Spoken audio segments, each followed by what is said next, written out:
It is 7 o'clock, and we're going to go ahead and call this meeting of the Chiillicothe City Council to order. I'd like to welcome everyone here this evening, council members, city officials, and our streaming audience. Welcome to the August 12th, 2024 regular city council meeting. We are meeting at 26 South Paint Street, Chiillicothe, Ohio, and I would ask the clerk to call the roll. Thank you, President Shoemaker. Bennett? Here. Payne? Here. Nickerson? Here. Barnes? Here. McKeever? Here. Dement? Here. Henderson? I'm so sorry. Preston. I have the wrong sheet, guys. I grabbed the wrong sheet. Here. Thank you. Prohl Here. and Creed. Here. I will ask Ms. Payne to lead us in the Pledge of Allegiance, please.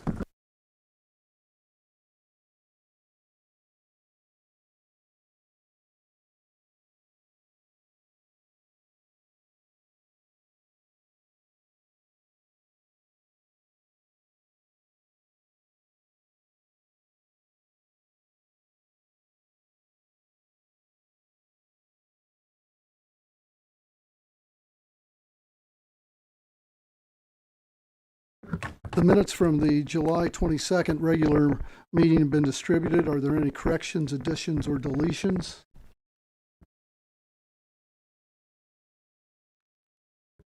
Hearing none, I would ask for a motion to approve the minutes.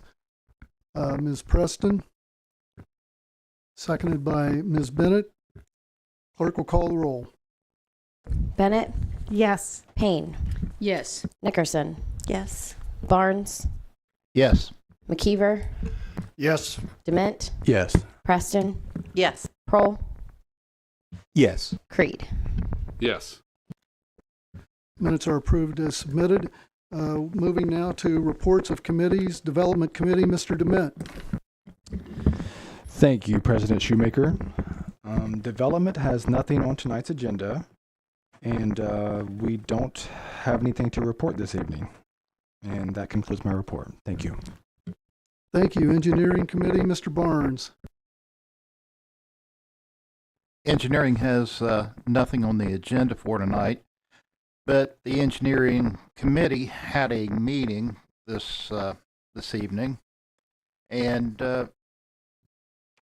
items number 24059, which is street openings and curbs cuts, also 24060 are updated fees for the building and zoning permits, and 064 is authorizing $14,500 to pay some outstanding bills for contracted services from the county building department. And we've approved them all, and they will be going to the law director's office to be put into legislation. Thank you. Thank you. Finance and Technology Committee, Mr. Prohl. Finance and Technology has two items on tonight's agenda. Item number one is at second reading and is an ordinance appropriating funds to cover the costs of new carpet in the city auditor's office and declaring an emergency. Item number three is at first reading and is an ordinance authorizing the appropriation of funds in the amount of $7,650 for participation in local funds for the Ohio Valley Regional Development Commission on behalf of the city of Chiillicothe for the fiscal year of 2025 and declaring an emergency. And both of those will continue to the next agenda. Thank you. Thank you. Human Resources Committee, Ms. Payne. Thank you, President Shoemaker. We do have two items on the agenda tonight, items 7 and 8. Item number 8, an ordinance amending section 123.021 of the Chiillicothe Codified Ordinances to include the position of a zoning and code enforcement official. Number 7 goes along with that, and it's an ordinance amending chapter 1111 of the Codified Ordinance, and this updates the city codified ordinance in order to replace the zoning inspector position with a new position entitled zoning and code enforcement official. And at the appropriate time, I will ask that we waive the 3-read rule on both of these items. Thank you. Thank you. Parks and Rec Committee, Ms. Nickerson. Thank you, President Shoemaker. Parks and Rec has nothing on the agenda tonight, so we have nothing to report. Thank you. Thank you. Safety Service Committee, Mr. Creed. Thank you, President Shoemaker. We have one item on the agenda tonight. It's number 5. It's an ordinance accepting and appropriating a grant in the amount of $1,500 reimbursed to the police department for training. That'll go on to the next reading. We did have a committee meeting. We discussed 3 issues. 24-070. This was the accept and appropriate hazmat reimbursement. That was approved. That'll move forward for legislation. 24-069. This was a request from municipal court for funding to replace the electric boiler with a gas boiler. And again, that was approved also. That'll move forward for legislation. And then the last one was 24-065. And this was a request to install speed humps and signage on Watt Street. We did recommend that we increase the amount from $10,000 to $15,000, include Pawnee as part of the speed hump areas that we will, as far as putting speed humps in that area as well. And that was approved by the committee, and that will move forward for legislation next time. That concludes our report. Thank you. Utilities Committee, Mr. McKeever. Thank you, President Shoemaker. We have 2 items on the agenda tonight. Item number 4, which is the first read of the ordinance appropriating funds to replace a failed storm sewer pump in Yuctangi Park. And item number 6, which is a first read of ordinance appropriating $90,000 for sludge treatment and at the wastewater treatment plant for removal. At the appropriate time, I'm going to ask to waive the 3-read rule on item number 6. Thank you. Thank you. City Services Committee, Ms. Preston. Thank you, President Shoemaker.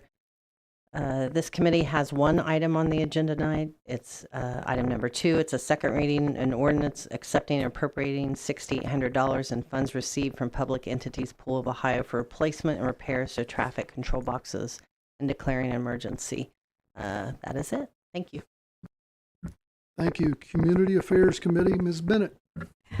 We don't have anything on the agenda, or we have not met, President Shoemaker. Thank you. Next, we'll move to report of officials. Mayor Feeney. Thank you, President Shoemaker. Run through tonight's legislation real quick. I'll comment on items 2 and 5, just to say that both of those are sort of a recurring pattern of items that, in my opinion, kind of bog down City Council's work. Accept and appropriate, accept and appropriate, accept and appropriate. There's really only one path when we get an insurance check back, that sort of thing.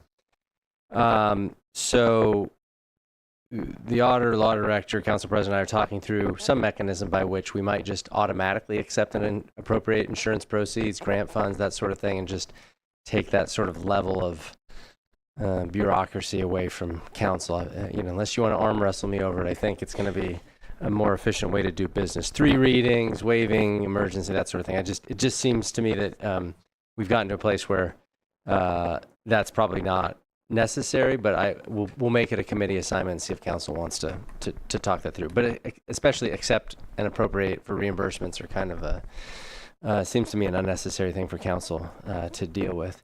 And then I'll also comment, my understanding, and we went through this a few years ago, and I'll just bring it back up because I don't think we ever talked about it. The way council turns over sometimes, not everybody turns over and some do. But my understanding has always been that appropriations are immediate by nature, and therefore emergency language is not necessary for appropriations.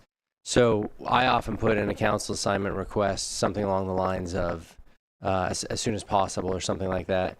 My understanding is that 30-day window for a law going into effect is something to do more with a law, an actual law going in front of, being passed by code, and going into codified ordinances, that sort of thing, whereas appropriations are more immediate.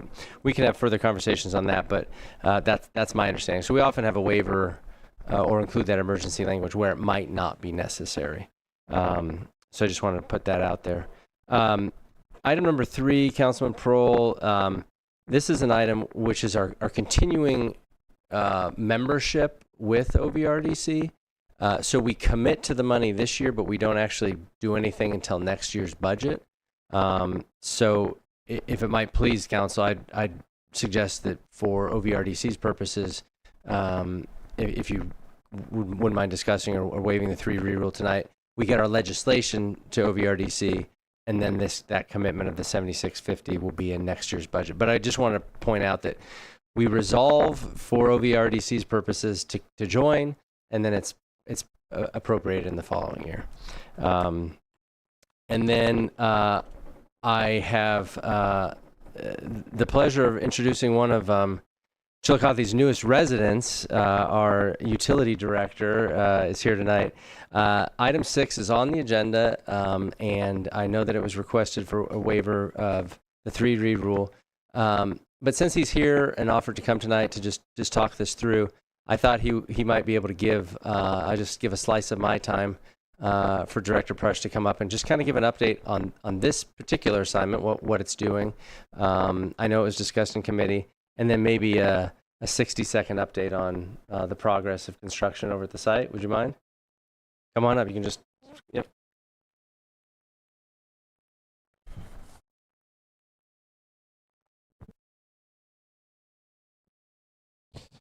I'm probably just going to hold this so I don't have to bend down. So, so my name is Nathan Prush. I am probably one of the newest residents. We've bought a house up by OUC, up on top of the hill. We've been there for 2.5 weeks, so we enjoy it. It's nice and quiet. And we get deer up there every morning and every evening.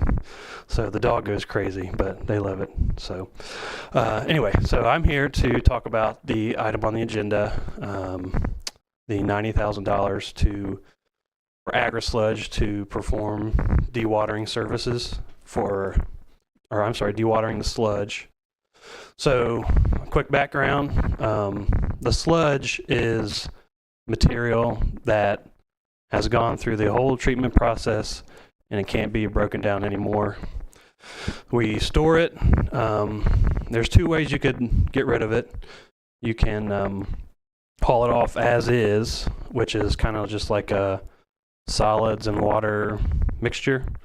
Farmers take it and they apply it to the fields, but they can only do that during certain times of the year. So another way to get rid of it, you dewater it. You either squeeze the water out, that water goes back to the head of the plant to get processed again, and then what's left is, they call it like a cake material. It's just a powder. That's the solids. That can be stored and then can be applied later. So the way the plant used to do it, they used to have a centrifuge. All right, so the sludge would go into the centrifuge, spin it around, the water would get siphoned off back to the head of the plant, and then the cake would be stored. From what I was told, the centrifuge needed some repairs. They didn't do it because of the construction was coming up. They thought it may not be necessary. So we got rid of it. But now we can't really store any more sludge. So we have brought in agri-sludge. They have a portable press. So they bring this machine in. They can do so many gallons, or however much we need. They press the sludge out, and they've been hauling it off. So what I'm asking for is they actually finish those services up Friday. So we'll be able to pay them, and hopefully this will take us out through the rest of the year, which we should. So, but yeah, that's a quick rundown. If you have any questions, you can feel free to email me or whatever. So, alrighty. Thank you.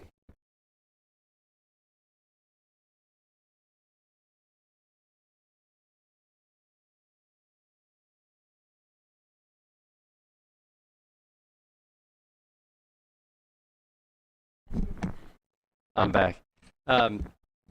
So as you might imagine, tanker after tanker of that liquid stuff without pressing it out was expensive, time consuming, and didn't come near to getting out of the facility what we needed. So coming up with this alternative much more effective for our purposes currently. I will note, especially with the fair ending last week, that one of the things that we have stopped doing because we have so much sludge is that we have stopped taking septic hauler waste because we were already at capacity, and basically anything else that we took in, we were at capacity with our own stuff. So we have stopped taking in anything on the private side until we were able to process what we have. So if you saw frustration about people not being able to drop off their waste after a week at the fair, that is our fault, at least partially, because you can take it other places, but you couldn't take it to Chiillicothe. But I appreciate Director Prash and his attention to that matter. That while this facility is under construction, there are several items over there that we are sort of having to limp through, and this is one of them. And then finally, I'll comment on items 7 and 8. This one, I think everybody knows that our chief building official has moved on. The recommendations for this position stand and maybe became increasingly important with his departure, just because the volume of zoning enforcement necessary and property standards code enforcement necessary starts to get pretty backed up without a person to enforce this sort of thing. So I would support the waiver of that 7 and 8. Once the position is created in the ordinance, we still have to create a job description, civil service, post it, those sorts of things. So we're still a couple months out from the hiring of that position, but this would help to expedite that situation quite a bit. And then just a couple updates, city related. The main one is that if you've been on South Bridge recently, you may have seen cones and some concrete work done. That is the beginning of ODOT's Route 50 paving program this year. And just as a reminder, this is the biggest paving program that ODOT has done in the city since I've been here. Our city match is north of $500,000. The work that you're seeing done now, what you'll see on Bridge Street, Main Street, and Western Avenue, you'll see some areas that are almost sort of highlighted in a white spray paint.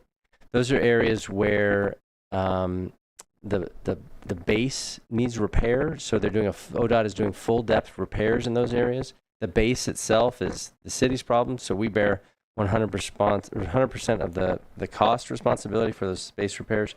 But from there, they're going to go into milling and paving, curb ramp replacements, that sort of thing. The one caveat will be that this is night work. So unlike most ODOT projects of the past, this will be work that will be done, I think, starting at 6 p or 8 p and going into the morning. So it should be a little bit less disruptive, especially since it's one of our two of our highest traveled routes. And then almost simultaneously, the city's paving program will start. And those streets are more random than the path that ODOT's will follow. And we're going to work hard this year to get updates out on Facebook to the media about what streets are closed on what days. It can be hard simply because of weather. Sometimes the pavers will go later and start earlier if they get a nice stretch of weather. But we'll do our best to communicate those things because I know how frustrating and disruptive it can be. And then finally, I think while we speak, the pool is in its last event of the year. There are, I think, many canines happily swimming around in the pool. But it was another good season. One of the things that was brought up relates to seasonal help and pool help is our ordinances often authorize the number of employees we can hire. So, for example, the pool, we authorize 15 lifeguards. It is likely that next year we will either not recommend a number of lifeguards or recommend a very large number of lifeguards, because the more important thing, as you know, kids turn over jobs or people turn over in jobs, and the earlier school starts in particular every year. Every year I can pretty much count on it like a clock that about this time somebody will say the pool used to be open till Labor Day, and We can't keep it open because we don't have the people to be lifeguards. That's the long and the short of it. But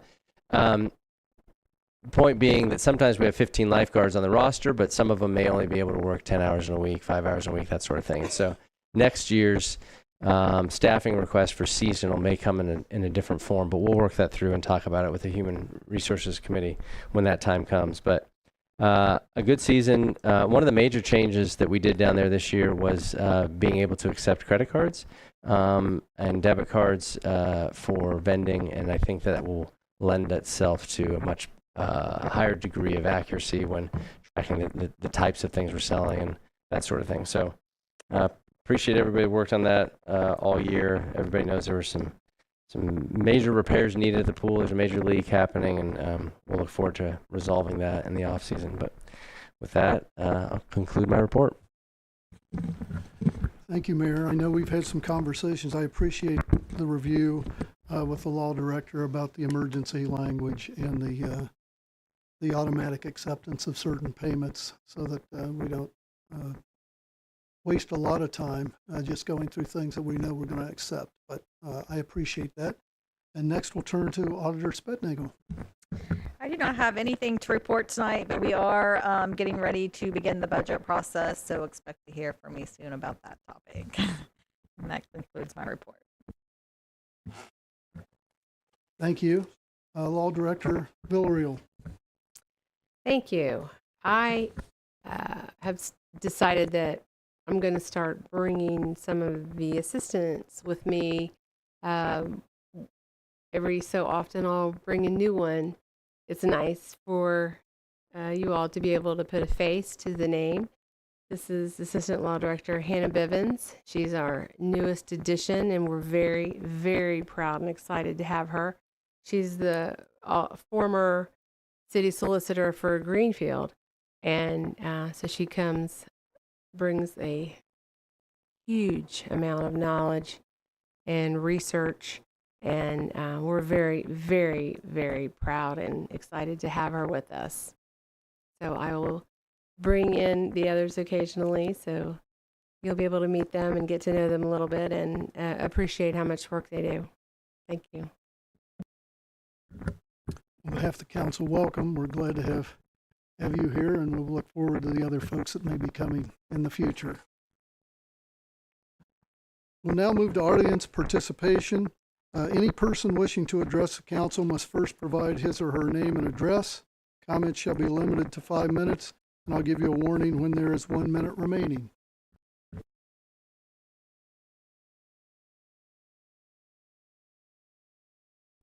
I'm not sure if 5 minutes is enough today. However, it's John Thacker, 990 Columbus Street, apartment 307, in very close proximity to the wastewater treatment plant. First, I would like to say how much I enjoyed the county fair. I like the county fair, and of course, because of Chiillicothe Transit, which is a unit of the administration here, I was able to go repeatedly. I went 6 days in a row, which is not a record, of course, for the people that stay there.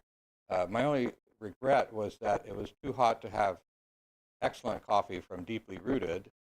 But you know what? I did have one. So at least once I was able to.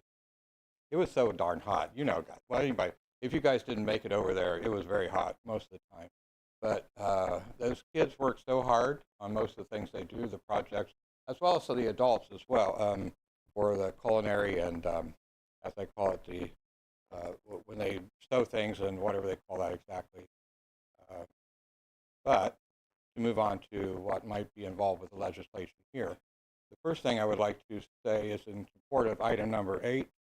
I'm not sure what the plans are to go ahead and put it as an emergency or to waive the 3-read rule today. That would be, of course, dependent upon whoever's committee is involved.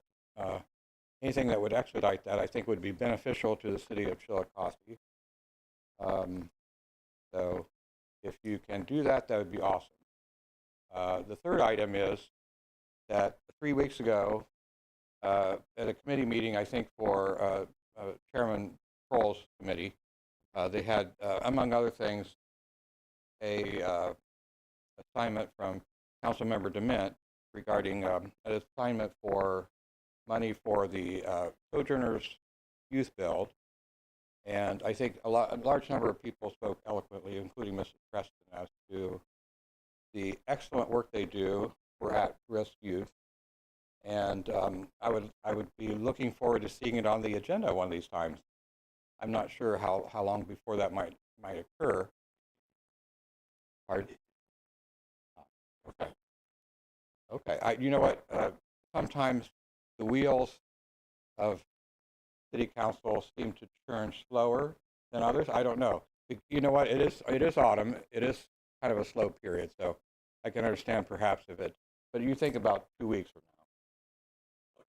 Okay, great. That sounds awesome. Okay. That's all I have to say. Thank you.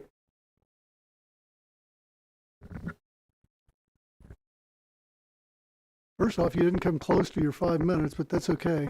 Is there anyone else who, no thank you. Is there anyone else who would like to speak?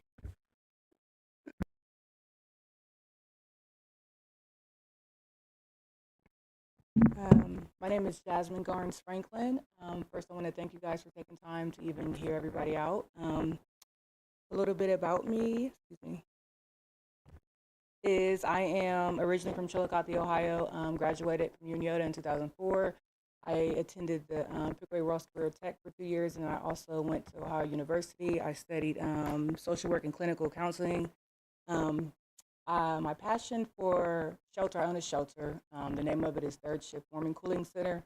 I moved to Columbus in 2011. My passion came from raising my grandma as a young kid, turned into a teenager. It was rough because I didn't understand it, but it was passionate for my mom to bring her in. Both of her legs was amputated because she had gangrene, and so watching my parents and me and my sister taking care of her, it was hard, but I loved it. Right, starting young, it was just like, oh, I love to do it. First, it was kind of irritating, but I've grown to love it. She stayed with us till her passing. My parents was ministers in Chiillicothe, Ohio, and watching them just like preach at local churches. My dad did community service. Just watching them grow was just like, I like helping people. That's what I like to do. So I moved to Columbus, like I said, in 2011. I originally started working at the Woods at Parkside in Gahanna, Ohio. I was a clinical director there.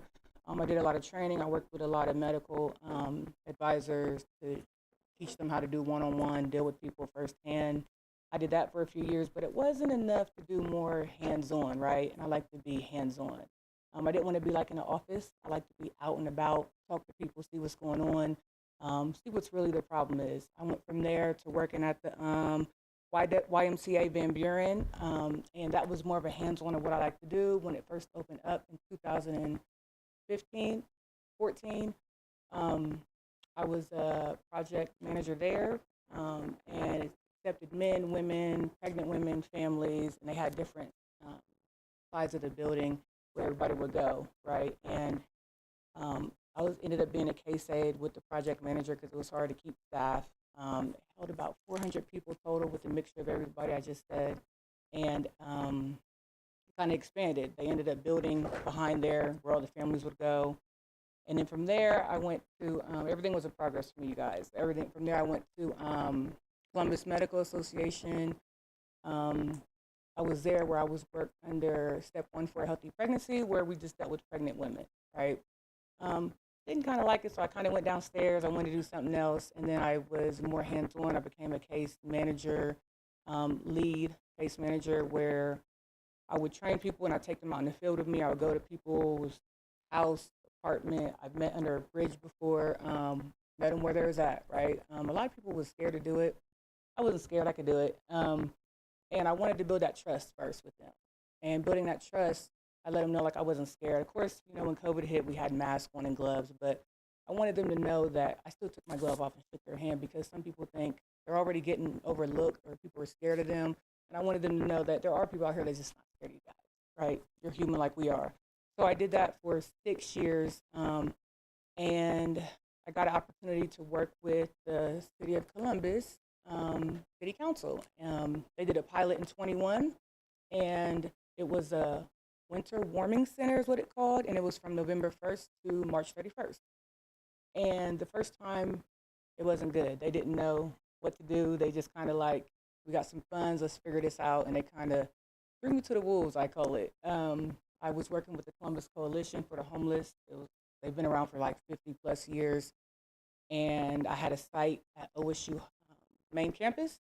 It was a church, and it lasted till about February 1st. I like to be very transparent with you guys. There was a stabbing that happened right out front of the building, right? This was before security or anybody. It was just me and staff. So they couldn't figure out if it was a student or a homeless person. Come to find out, it was a mental health patient that got loose. That was a student, though. They shut it down in February, the city council did. They reached back out to me in August of 22, and they asked if I would reconsider and come to them and talk to them. I got on a Zoom call with them, and I told them some suggestions, what I seen, because I was the director at the time. I gave them like pointers. Let's have security first this time. Let's learn how to separate the different type of people.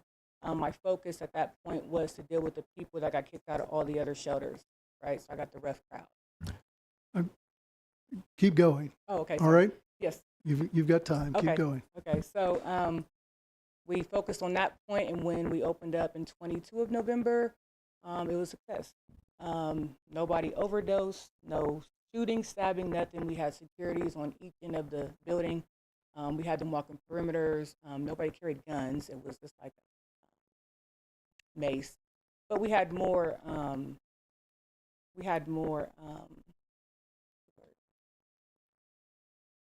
security. We had more, that's not the word I was looking for, but it was ran well. It was operated very well at that point. The city liked it, and then I don't know if you guys are familiar with the Community Shelter Board in Columbus, but they reached out to me, and now I'm in full partnership with them, and I am a first mobile operating shelter. That means I go to different sides of the town in Columbus or different cities, and now I'm here. My objective is to open up like a pop-up shelter. I come with administrative management, security. I have everything that you need. I just don't have a site, right? So that would look like if I were to come to Chiillicothe, I would ask for partnership with you guys. It would be like, what does that mean? I had 100 people in my shelter up there in Columbus. I have 2 now, one on the west side of Columbus and one on the east side of Columbus. One is a church that I partner with. And I've shared with Councilman Dement here my brochure. I have a web page, and it's real life pictures from what's happened over the years. During the day, 7 a.m. to 7 p.m., it's a warming center. That means anybody can come, right? Anybody from any other shelter. When people say 24 hours, it's not really 24 hours. You got to be gone from 6 a.m. to 6 p.m. That's not 24 hours, 12 hours, they got to be gone. I'm not like that. You can come, right? Come sit, come get warm, or come get cold, get cool. And within those hours, like regular hours, 8 to 5 p.m., you get regular services. We offer driving classes. We offer license help. We offer mental health assistance, housing, of course. Anything you could think of, we offer it. Free meals, hot meals. We don't do cold meals, hot meals. People take more, appreciate more when you're serving hot meals coming from outside. I do get everybody, but my focus is the people that are getting kicked out of all the other shelters. And the good thing about it is people don't even know that they're mixed in with the other type of crowd unless someone hears it and they talk about it, right? But I'm really 24 hours. I'm very hands-on. I know what's going on in my shelters. I'm very confident about what's going on, and I talk to people all the time. I get my number out. They call me, Jasmine, you don't have no more ice. Okay, I'm going to have a staff get some ice, right? Nope, that's what makes me, yep, because everybody's human. Everybody makes mistakes, but that don't stop them from being homeless, right? So, and I have animals up there. I have one shelter that has animals, one don't, just because of the criteria. But to be in my shelter with the animal, you have to have a cage, which we do provide the cage. You can't just, not a zoo. You can't walk around just having the animal everywhere. It's very structured. And so I will here because I would like to ask if you guys would be interested in partnering with you guys with me as a pilot from November 1st to March 31st. That would be the opening and close days. It's the winter warming month.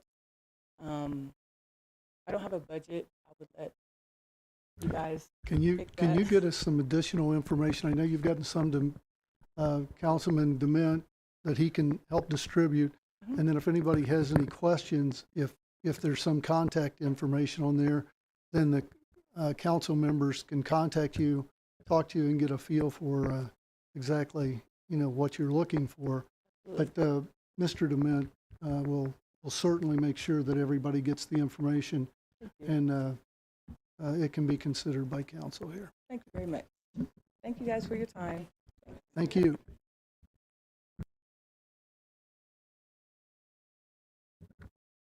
Any other audience participation? Hearing none, move to old business. Is there any old business to come before council? Hearing none, I would now move to petitions and correspondence.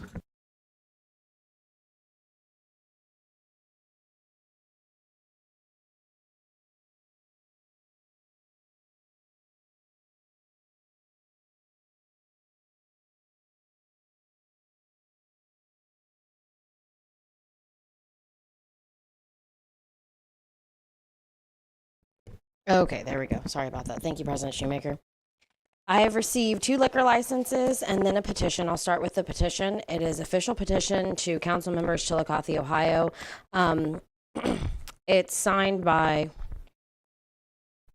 15 folks, and it is there's a national movement underway to cut back on quality of life policing methods, such as making arrests for vandalism, littering, loitering, vagrancy, public intoxication, and other quality of life violations. As a registered voter in Chiillicothe, these folks urge City Council to maintain all quality of life policing methods, vigorously defend these methods, support our police and enforcement of quality of life violations, and make sure our district attorney is fully behind quality of life policing methods. That's item number 1. I would ask the clerk to get a copy of that to everybody so you have it. I will do that. The second is a liquor license transfer, and it is a transfer from Steiner Speakeasy LLC, first floor and patio, 31 South Paint Street, Chiillicothe, Ohio, to Coquetel LLC, doing business as Steiner Speakeasy, 31 South Paint Street, Chiillicothe, Ohio. If there are no issues, I will go ahead and sign and send that on tomorrow. The second is a liquor license, and the type is stock, and it's to Paper City Coffee LLC, doing business as Paper City Coffee, first floor building unit only, 47 South Paint Street, Chiillicothe, Ohio. And if there are no issues with that, I will get it signed and sent on tomorrow.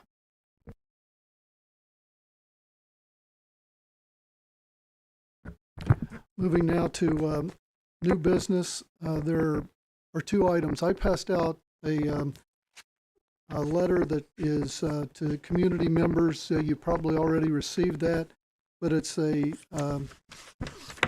notice of a meeting, United Against Hate, that is going to be held at the library, and it is on August 28th, 5:30, and this is really important, and we're asking everyone in the community to consider coming and hear from the United States Department of Justice on what can be done about activities as we had here in our community relative to some of the individuals that were targeted. And this is really an important request, and I just wanted to make sure that we make that public and that I ask everyone here to consider trying to be there at that particular meeting. I believe it's the main library. If that's not correct, I will get that corrected, but I believe it's the main library. And once again, we've got the community outreach coordinator from the U.S. Department of Justice for the Southern District coming. And so I think it's important if we can be there and learn as much as we can about some of the issues that I think we've all had on our minds about some of the things that have taken place over the course of the last few months here in Chiillicothe. So that's number 1. Second, I would ask for a motion to move into executive session to discuss pending legislation. Motion by Ms. Preston, second by Ms. Bennett. Would the clerk call the roll, please? Oh, pending litigation. I apologize. That's the basis for the executive session. Bennett? Yes. Payne, Yes. Nickerson, Yes. Barnes, Yes. McKeever, Yes. Dement, Yes. Preston, Yes. Kroll, Yes. Creed. Yes. We're in executive session.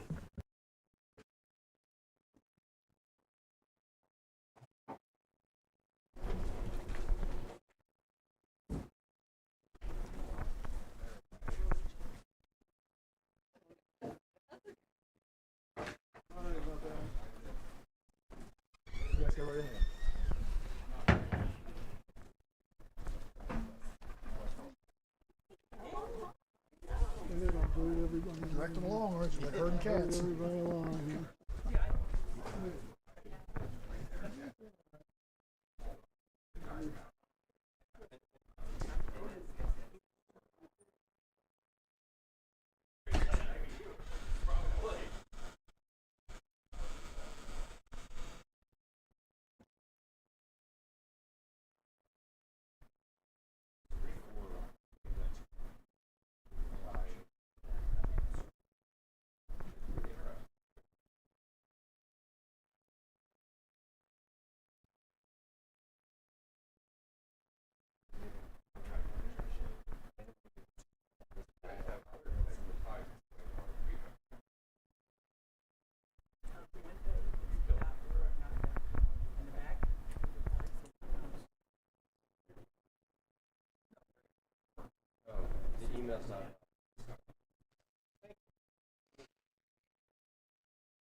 Yeah, but I can't remember where. Clay Street. Yeah, yeah, yeah. How you doing? What's new? Everything all right? Yeah, tell me. John.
Thank you.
I struggled with it when I held her back, but it was literally the best decision we made. She's almost 12. She'll be 12. It's like raising a grandmother. Like, could you make next year for her birthday? With a dough. She was like, Mommy, I need a dough. She makes pies. She lives her best life. Good. She packs gold and clothes and stuff like that. Like, she's just like a grandmother. She loves her. I get it. It's like 11-year-old daughter. And she reads and so it gets really cool.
Oh gosh. Okay, look at this. Like you only have that these little kids have. You know what I mean? But it's pretty cool. They have next year because of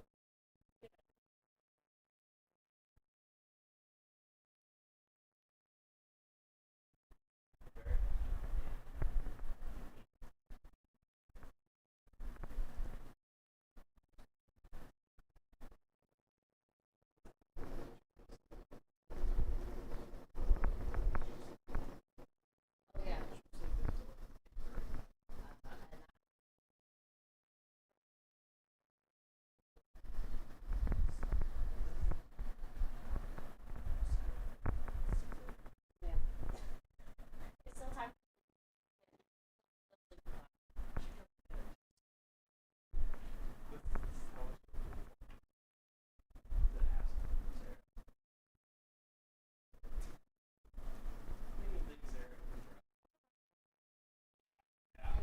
And do not cater. Just leave me alone.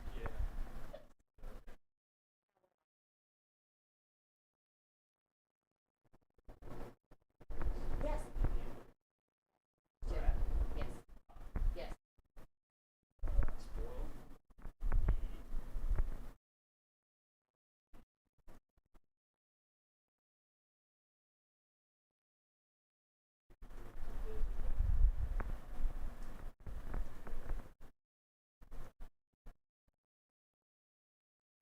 I know our youngest is he's a kid who like hey, there's your kid. Yeah. Yep, sure is. What do you want me to do? Kind of. I don't. But it's beautiful.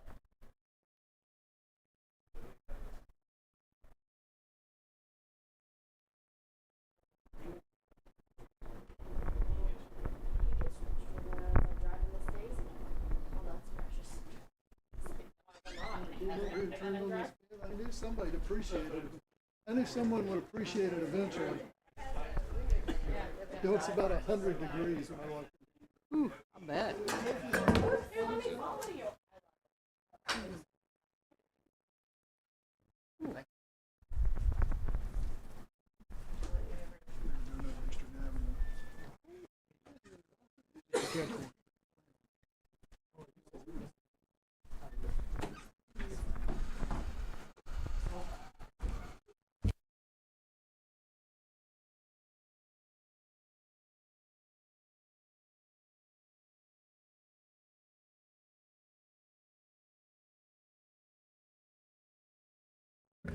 We are out of executive session and will now move to the reading of ordinances and resolutions.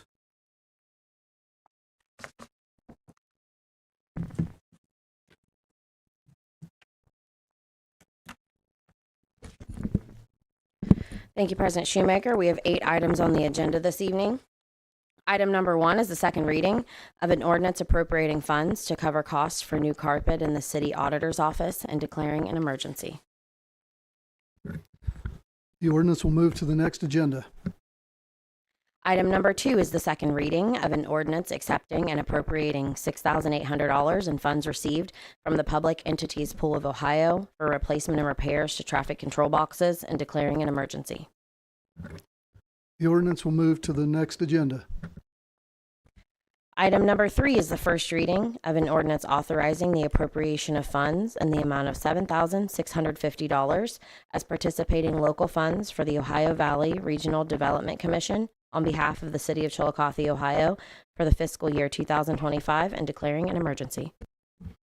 At this time, I would ask that we please waive the 3-read rule. I'll accept that as a motion. Is there a second? Ms. Nickerson? Clerk will call the roll. Bennett. Yes. Payne. Yes. Nickerson. Yes. Barnes. Yes. McKeever. Yes. Dement. Yes. Preston. Yes. Prohl. Yes. Creed. Yes. The 3-read rule is waived. We'll now move to the ordinance itself. Clerk, please call the roll. Bennett. Yes. Payne. Yes. Nickerson. Yes. Barnes. Yes. McKeever. Yes. Dement. Yes. Preston. Yes. Prohl. Yes. Creed. Yes. The ordinance is adopted. Next ordinance. Item number 4 is the first reading of an ordinance appropriating funds to replace a failed storm sewer pump in Yoctangi Park. Ordinance will move to the next agenda. Next ordinance.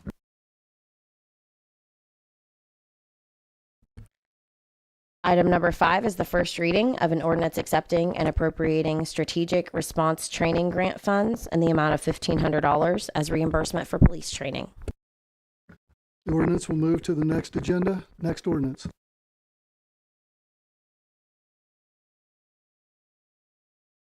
Item number 6 is the first reading of an ordinance appropriating $90,000 for sludge treatment at the wastewater treatment plant.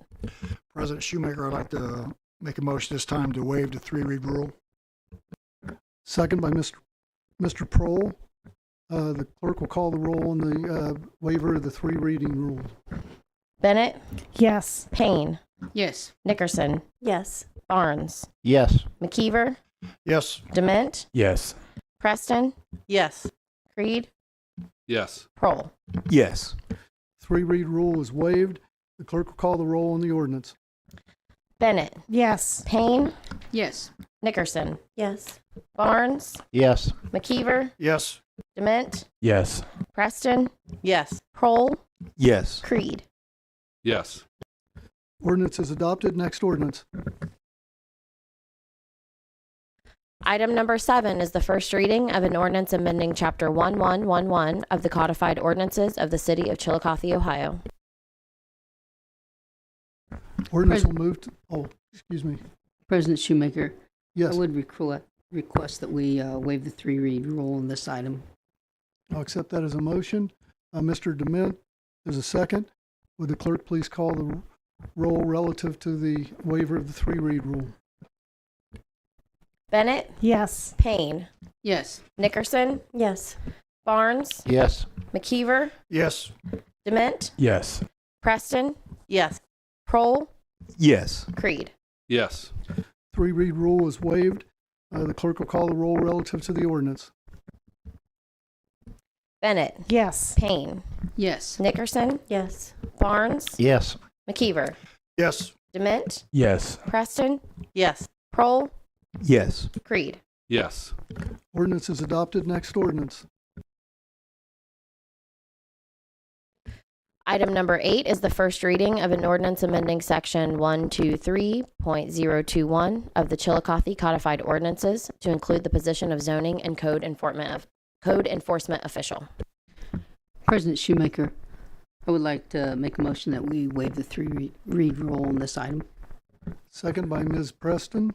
The clerk will call the roll relative to the waiver of the 3-read rule. Bennett, Yes. Payne, Yes. Nickerson, Yes. Barnes, Yes. McKeever, Yes. Dement, Yes. Preston, Yes. Prohl, Yes. Creed. Yes. The 3-read rule is waived. The clerk will call the roll relative to the ordinance. Bennett, Yes. Payne, Yes. Nickerson, Yes. Barnes, Yes. McKeever, Yes. Dement, Yes. Preston, Yes. Prohl, Yes. Creed. Yes. Ordinance is adopted. Is there a motion to adjourn? Ms. Bennett, second by Mr. Dement. Clerk will call the roll. Bennett, Yes. Payne, Yes. Nickerson, Yes. Barnes, Yes. McKeever, Yes. Dement, Yes. Preston, Yes. Prohl, Yes. Creed. Yes. We are adjourned. Thank you very much.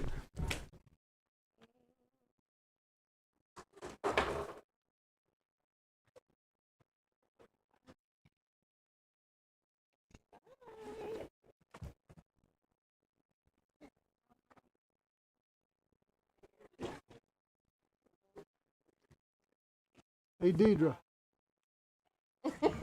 She's sneaking out. She is.